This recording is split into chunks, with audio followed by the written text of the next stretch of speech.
Hi guys, comment allez-vous? J'espère que vous allez bien. Bienvenue sur une nouvelle vidéo, bienvenue sur Helen's Universe, la chaîne qui vous présente de la littérature afro et caribéenne.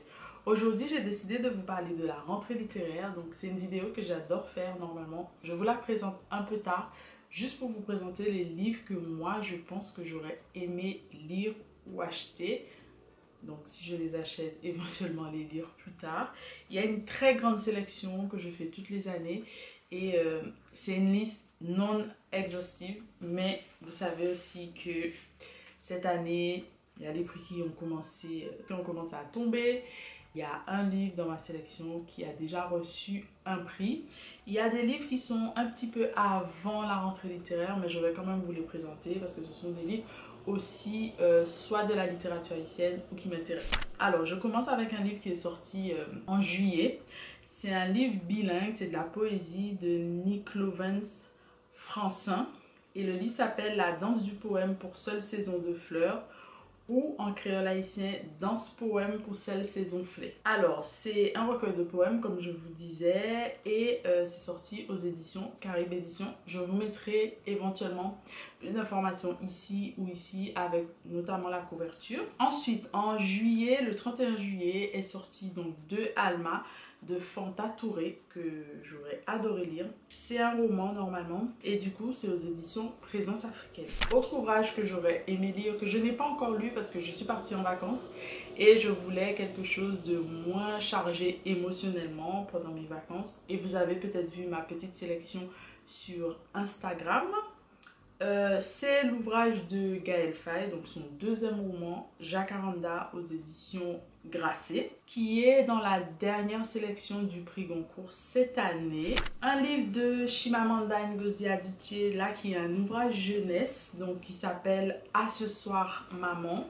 C'est un ouvrage du coup chez Gallimard Jeunesse. Un autre ouvrage que j'aurais adoré lire et que je vais lire, c'est le Harem du Roi, le seul ouvrage qui est sorti chez Emmanuel Kola cette année, donc de Djaïli Amadou Amal, que vous connaissez bien. N'hésitez pas aussi à me dire si vous avez déjà lu ces ouvrages, mais je ne vais pas tarder, et surtout avec les prix. Le Rêve du Jaguar de Miguel Bonnefoy aux éditions Rivage, qui a eu donc le prix de l'Académie française 2024, et je suis super contente. Mes félicitations à Miguel. Voilà. Ensuite, La liberté est une île lointaine d'Eleanor Shearer, je crois, aux éditions Charleston. Pour moi, ce serait une première si je lis cet ouvrage. On est à la Barbade sur les plantations de canne à sucre.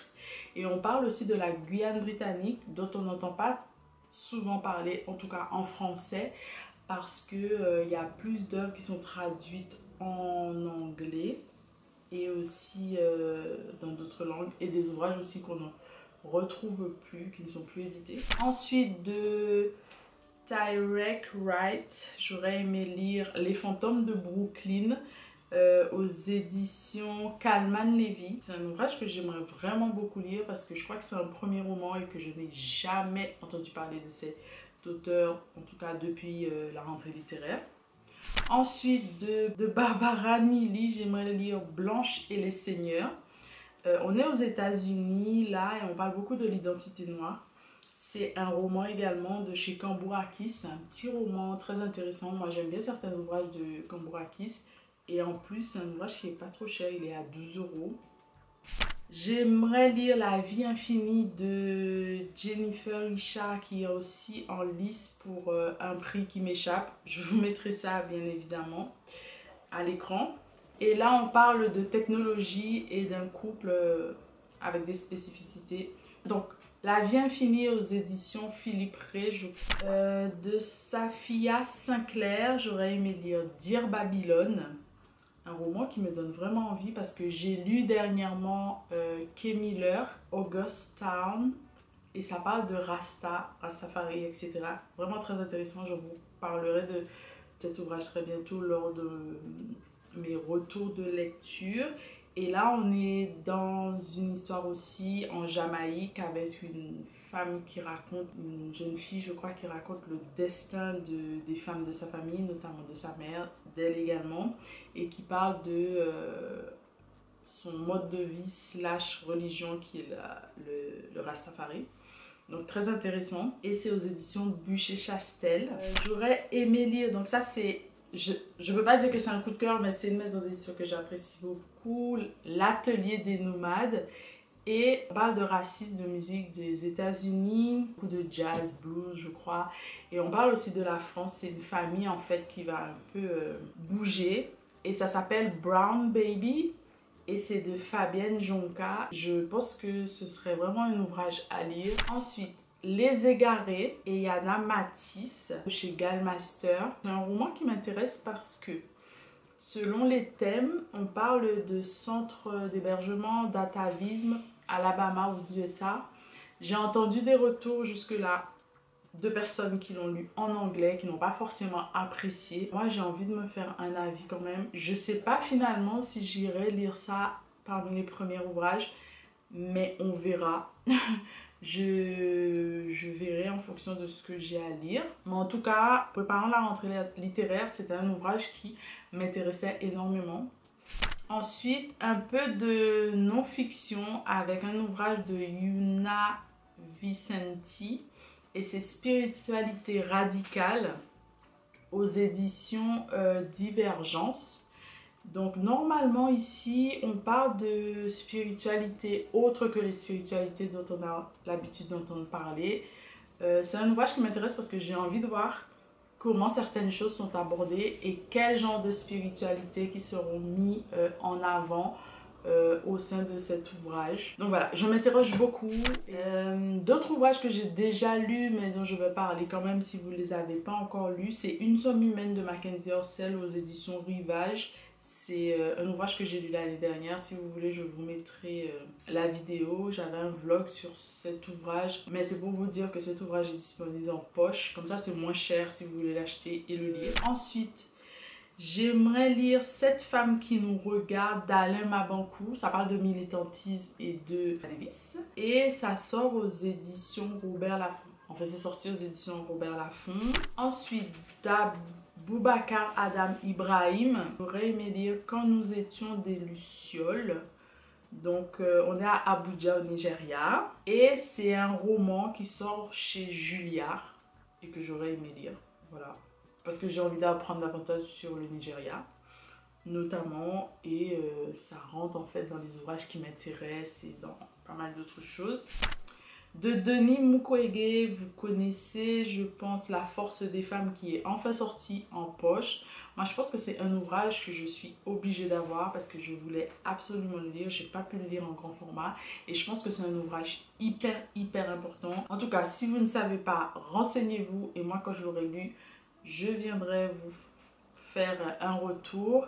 Et du coup, c'est de la non-fiction. Ça parle de beaucoup de médecine, de guérison, de guerre, de violence sexuelle notamment sur les femmes, de guerre, plein de choses, plein de choses. Ensuite, Marie-Héloïse de Raphaël Confiant qui nous raconte en fait l'histoire d'une jeune femme bien connue dans l'histoire. C'est au Mercure de France, aux éditions Mercure de France. Donc un ouvrage qui retrace la vie de Marie-Héloïse. Donc on va passer dans ce qu'on appelle le Nouveau Monde, donc aux États-Unis notamment, ou en Amérique du Nord d'abord. Pour passer au Québec, on va parler de colonisation de Nouvelle-France et de femmes dites blanches créoles. Alors, d'Abdulrazak Gurnah, Près de la mer, qui va sortir également en poche chez Gallimard, je crois que c'est chez Folio. J'aurais aimé lire Les Voisins d'ailleurs, que j'ai feuilleté récemment, de Diane Oliver. Donc on est aux États-Unis et je crois que ce sont des nouvelles. Et c'est aux éditions Bucher-Chastel également. Un autre ouvrage que j'aurais aimé lire à nouveau, c'est La chair du silence d'Emmanuel Vilsain. Si vous ne connaissez pas Emmanuel Vilsain, comment je peux... C'est un poète, brasseur, comme il a l'habitude de dire. C'est un comédien. Il a joué notamment dans des films en Haïti. Il a écrit une pièce de théâtre dont je vous ai parlé qui s'appelait Fontière Liberté. Et du coup là il vient de sortir un recueil de poèmes que j'aimerais lire évidemment. Et à voir s'il y aura des lettres haïtiennes ou pas, voilà. N'hésitez pas à me dire si vous souhaitez revoir les lettres haïtiennes, etc. C'est bien d'avoir votre tour, hein, tout le temps d'ailleurs. Ensuite, Mémoire du départ d'Abdul Razak Gumnar également. Les aventures de la foufoune de Leonora Miano. Donc là, on parle évidemment d'expériences intimes des femmes, de sexe féminin, de paroles de femmes et pas mal d'autres choses. Et je crois que c'est aux éditions Seuil. J'aurais aimé lire ou acheter L'Enville emmêlée. Je reviendrai éventuellement sur cet ouvrage de Michael Roch, qui est aux éditions La Volte. D'ailleurs, il y a une synergie parfaite avec son ouvrage Thé marron qui sort cette année aussi aux éditions Le Livre de Poche. Donc si vous ne l'avez pas lu, c'est le moment. Et on est en plein dans tout ce qui est créole martiniquais, science-fiction, je dirais plus parfois, mais on est dans la Caraïbe en fait. Dans la Caraïbe, je ne vais pas plus vous en dire parce que je vais revenir certainement sur ces ouvrages. Et puis de Malcolm Ferdinand qui avait fait, qui avait écrit L'écologie décoloniale. Il revient avec un ouvrage, j'adore ce titre, c'est Défaire l'habité colonial, s'aimer la terre. Mais s'aimer avec S-A-I-M-E, un jeu de mots, comme vous pouvez l'entendre. Et ça parle toujours d'écologie et de pas mal d'autres choses que je vais vous laisser découvrir. Et c'est un essai, toujours aux éditions Seuil. Et Fania Noël qui a sorti un ouvrage. Je vous mettrai la première de couverture parce que je ne sais pas pourquoi je les ai appelés le titre. Et la maison d'édition. Et bien évidemment, il y a plein d'autres ouvrages dont je vais peut-être vous parler bientôt quand je les aurai lus. Mais en tout cas, c'est une petite sélection non exhaustive de pas mal d'ouvrages. Et je trouve que c'est déjà intéressant pour vous donner en fait une idée. Ah, en parlant de ça, il y a eu, je ne sais pas si je le prononce bien, mais de Daoud qui s'appelle Houris, H-O-U-R-I-S, que j'ai hâte de lire. Et c'est chez Gallimard, donc la blanche, que j'ai vraiment envie de lire, que je pense que je vais acheter dans pas longtemps. Vu que je devais partir, j'étais en déplacement, je ne l'ai pas acheté, mais je pense que je vais vous laisser là pour la vidéo d'aujourd'hui. J'espère que ça va vous plaire déjà de me revoir à l'écran un petit peu. Peut-être que vous allez dans les jours à venir, dans les semaines ou les mois à venir, plus m'entendre que me voir. Mais voilà, n'hésitez pas à me dire vous ce que vous avez commencé à lire de la rentrée littéraire, ce que vous pensez lire éventuellement. Est-ce que vous attendez que les ouvrages sortent en poche pour les acheter? Et puis voilà, j'aimerais bien avoir de vos nouvelles. Et je vous dis à très bientôt pour de nouvelles aventures ensemble. Je vous embrasse fort. Bisous, merci.